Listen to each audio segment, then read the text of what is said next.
பார்வையாளர் அனைவருக்கும் தமிழமலையொலியின் அன்பு வணக்கம். இன்று நாம் பார்க்க இருக்கின்ற தலைப்பு வெல்லும் தமிழ் பெண்கள் மகளிர் அணி டெல்டா மாநாடு. அது ஒரு திராவிட முன்னேற்றக் கழகத்தினுடைய மாநாடா அல்லது வரம்பு மீறி அதிகார திமிரில் நடத்தப்படுகின்ற அரசு துறைகள் அனைத்தையும் பயன்படுத்துகின்ற ஒரு வரம்பு மீறிய மாநாடா என்பது குறித்து தான் நம்ம பேச இருக்கிறோம்.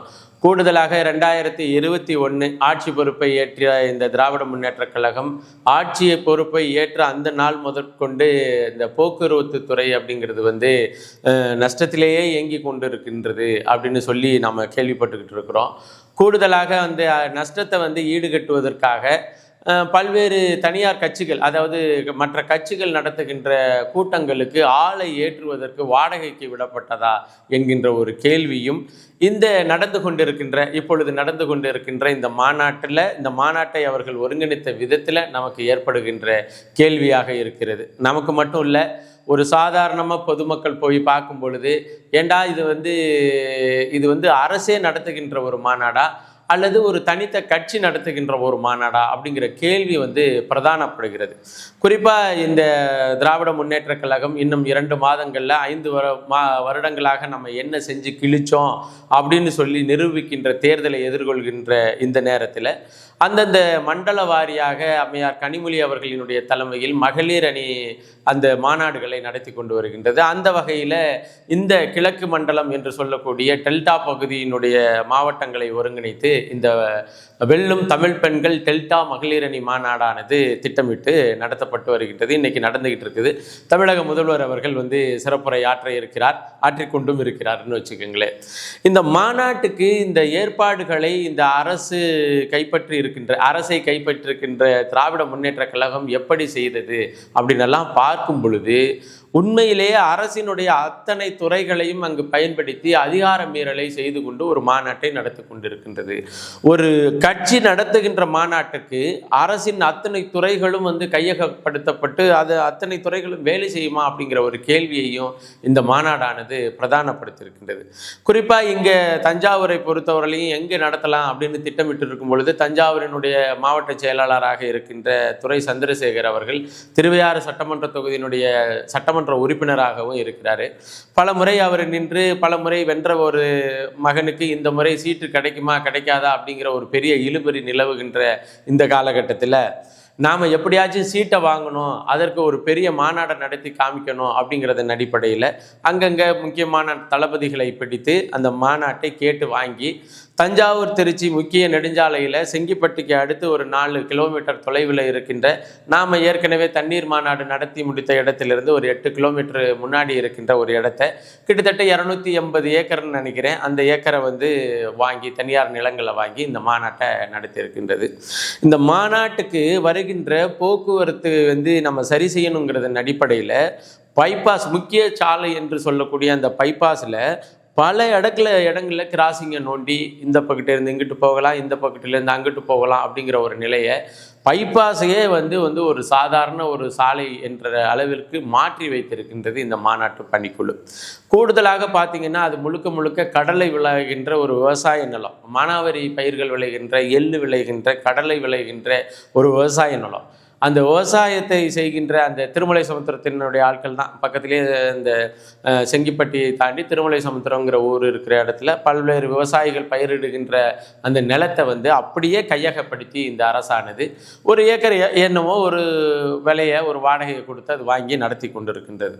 இதில் என்ன அதிகாரம் மீறி இருக்கு அப்படின்னு சொன்னால், நாம் தண்ணீர் மாநாடு நடத்தணும் அப்படின்னு சொல்லி போய் காவல்துறையை அணுகி அனுமதி கேட்கும் பொழுது 59 கேள்வி கொஸ்டினரி வச்சு அந்த கொஸ்டினரிக்கு எல்லாத்தையும் ஆன்சர் பண்ண சொல்லி 52 இடங்களில் போய் அனுமதி வாங்க சொல்லி அந்த அனுமதியை பார்த்த பிறகு தான் நாங்கள் அனுமதிப்போம்னு சொல்லி அந்த வேலைகளை செய்த இந்த காவல்துறையானது கிட்டத்தட்ட ஒரு 500 போலீஸ் எல்லா நேரமும் இப்போ நடத்துகின்ற வெல்லும் தமிழ் பெண்கள் மாநாட்டில் இருந்து பார்த்துக்கிட்டு வேலை செய்து கொண்டு இருக்கிறாங்க.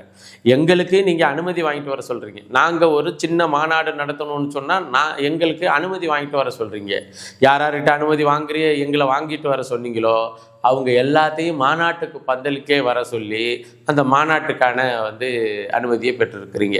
நாம் ஒரு தனியார் இடத்துல இந்த மாநாடு நடத்தணும், தண்ணீர் மாநாடு நடத்தணும் அப்படின்னு சொல்லும் பொழுது அந்த தண்ணீர் மாநாட்டு நடத்துகின்ற இடத்தை கொடுக்கின்ற உரிமையாளர்கிட்ட பத்திரம், பட்டா, சிட்டா, சர்வே நம்பரு, அவருடைய அலைபேசி எண், அவருடைய என்ஓசி, இது எல்லாத்தையும் வாங்கிட்டு எங்களை காவல்துறை அணுக சொன்னிச்சு. அப்படி தான் நம்ம அணுகணும். இப்போ கிட்டத்தட்ட ஒரு 30 பேரினுடைய இடத்தை நீங்கள் வளைச்சி போட்டு இந்த மாநாடு நடத்துகிறீங்க. இந்த 30 பேருக்கிட்டையும் பட்டா, சிட்டா, சர்வே நம்பர் எல்லாம் வாங்கிட்டு முறைப்படி காவல்துறை அணுகி இவர்கள் இந்த மாநாட்டை நடத்துகிறார்களா அப்படிங்கிற ஒரு கேள்வி நமக்கு பிறக்குது. அது எல்லாத்தையும் தாண்டி இந்த மாநாட்டு ஏற்பாடுகள்ங்கிறது மிகப்பெரிய அளவில் செய்திருக்கிறாங்க. அப்படி தான் சொல்லப்படுகிறது. ஒரு ஏறக்குறைய 1,50,000 பேருக்கு ஹாட் பாக்ஸ் இருக்கு இல்லையா, ஹாட் பாக்ஸில் பிரியாணியை போட்டு அவங்கவுங்க இருக்கிற இருக்கையில் கொண்டாந்து வச்சிடறாங்க. பிரியாணி, ஹாட் பாக்ஸு, அது இல்லாமல் அவர்களுக்கு பணம், அது இல்லாமல் ஸ்நாக்ஸு, இது எல்லாத்தையும் ஒவ்வொரு இருக்கையிலையும் வச்சிட்றாங்க. சரி, இந்த 1,50,000 பேரை விவசாய வேலை நாட்கள் இருக்கின்ற இந்த காலகட்டத்தில் இந்த டெல்டா பகுதியிலேருந்து எப்படி திரட்டுறாங்க அப்படின்னு சொன்னால், ஊருக்கு ஒவ்வொரு கிராமத்திற்கும் ஒவ்வொரு பஸ்ஸு. சரி, தனியார் பேருந்தை தான் எடுத்து விட்டுருப்பாங்க அப்படின்னு பார்த்தா அதெல்லாம் இல்லை. அரசு போக்குவரத்து கழகத்தின் கீழ் இயங்குகின்ற பல 100 பேருந்துகள் இதற்காக தன்னுடைய அந்த ரெகுலராக நம்ம பயணத்துக்கு பயன்படுத்துகின்ற அந்த பஸ்ஸு, அரசு பஸ்ஸு, அந்த சாலை மார்க்கமாக செல்றதை தவிர்த்து விட்டு ஒட்டுமொத்தமாக கிட்டத்தட்ட 500 பேருந்துகளுக்கு மேலே இந்த மாநாட்டுக்காக இங்கே தஞ்சை மாவட்டத்தில் சுற்றிலும் உள்ள எல்லா ஊராட்சிகளுக்கும் எல்லா கிராமங்களுக்கும் அனுப்பப்பட்டு அங்கிருந்து நபர்களை அழைச்சிட்டு பெண்களை அழைச்சிட்டு வருவதற்கான வேலையில் அரசு பேருந்துகள் பயன்படுத்தப்பட்டிருக்கு. இன்னும் சொல்லப்போனால் அங்கங்கே ஒவ்வொரு கிராமத்திற்கும் ஒரு 50லிருந்து 100லிருந்து 200 சேலைகள்.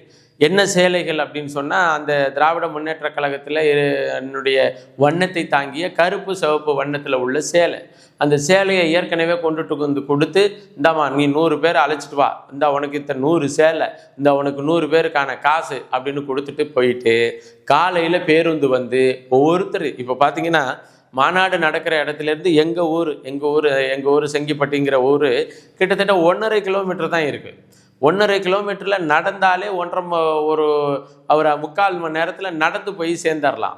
ஆனால் இந்த 1.5 கிலோமீட்டர் தூரத்திற்கு 3 பேருந்துகளை, அரசு பேருந்துகளை வச்சு இங்கேருந்து ஆட்களை ஏற்றிட்டு போயிருக்கு.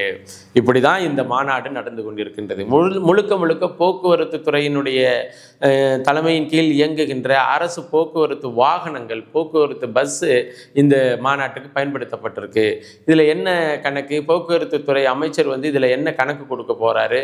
நீங்கள் தனியார் திராவிட முன்னேற்ற கழகம் நடத்துகின்ற ஒரு மாநாட்டிற்கு அரசு பேருந்துகளை எவ்வாறு பயன்படுத்த முடியும் என்ற கேள்விக்கு என்ன பதில் வச்சிருக்கிறாரு அப்படிங்கிறது இல்லை. சரி, ஒருவேளை வாடகைக்கு விடப்படும் அப்படின்னு சொல்லி ஒரு முடிவை அரசு கொள்கை முடிவாக எடுத்திருந்துச்சு அப்படின்னு சொன்னால், இதே இன்னும் கொஞ்ச நாளில் நாங்கள் பிப்ரவரி மாதம் 21ஆம் தேதி நாங்கள் ஒரு மாநாடு திருச்சியில் நடத்துகிறோம்.